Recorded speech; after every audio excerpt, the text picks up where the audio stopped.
জিমা pro টি10 খেলতে দেশ ত্যাগ করেছেন টাইগার ওপেনার এনামুল হক বিজয়।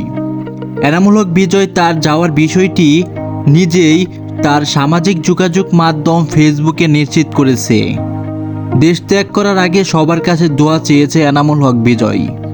বাংলাদেশের এই ওপেনার খেলবেন জিমা প্রো টি10 লিগের বুলাবুয়ে বুলসের হয়ে।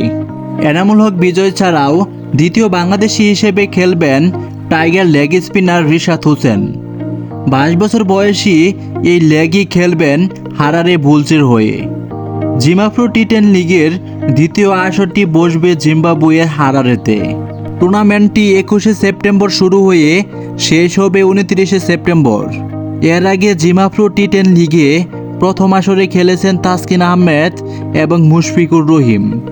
জিমা প্রো টি10 লিগের টুর্নামেন্টে ভালো করলে সুযোগ রয়েছে এনামুল হকের জাতীয় দলে ফেরার জন্য।